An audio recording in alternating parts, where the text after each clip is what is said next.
శుభములు తెలియజేస్తున్నాను.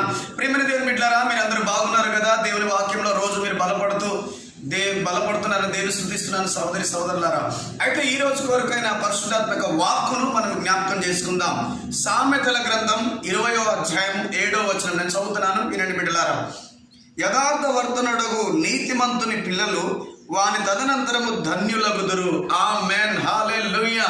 నా ప్రియమైన సహోదరి సహోదరుడా, దేవుని బిడ్డలారా, దేవుడు నీతో మాట్లాడుతున్న మాట ఏంటంటే, సహోదరి సహోదరుల, ఒకవేళ పురుషుడిగా చూస్తున్నా, స్త్రీగా చూస్తున్నా, ఎవరు మీరు వీడియో చూస్తున్న సహోదరి సహోదరుడా, నీ యొక్క ప్రవర్తన యథార్థమైనదైతే, నీవు కనుక నీతి న్యాయంగా నువ్వు బ్రతికితే, నీవు కూడా చెడు మార్గాన్ని విసర్జించి మంచి మార్గంలో కనుక, దేవుని వాక్యానుసారమైన మార్గంలో కనుక నువ్వు రోజు ప్రయాణం చేయగలిగితే, నీ తదనంతరం నీ తర్వాత పిల్లలంట బ్లెస్డ్ జనరేషన్ ఉండబోతున్నారు. దేవుడు మాట్లాడుతాడు. ఆమేన్, హల్లెలూయా.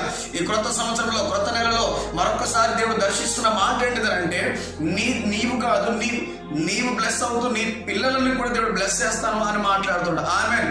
ఈ రోజు నువ్వు తీసుకునే సరైన నిర్ణయమే, ఈ రోజు నువ్వు సరైన దేవుని చిత్తంలో ఉంటే, ఈ రోజు నువ్వు ఈ కాలంలోనే కనుక నువ్వు సరైన నిర్ణయంలో, సరైన ఆలోచనలో, సరైన దర్శనంతో కనుక నువ్వు ముందుకెళ్తే నీ పిల్లలు ఆశీర్వదింపబడతారు. ప్రేమ దేవుని బిడ్డలారా, హల్లెలూయా.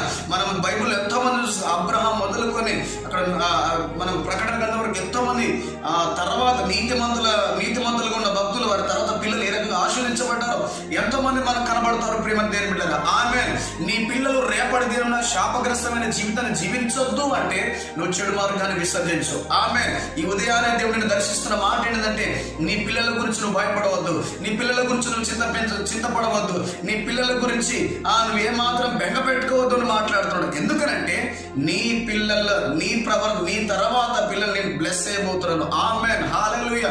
ప్రపంచానికి వారు ఆశీర్వాదకరంగా ఉండబోతున్నారు యేసు నామములో. కాబట్టి దేవుని యొక్క మహాకృప నీకు తోడై నడిపించునుగా.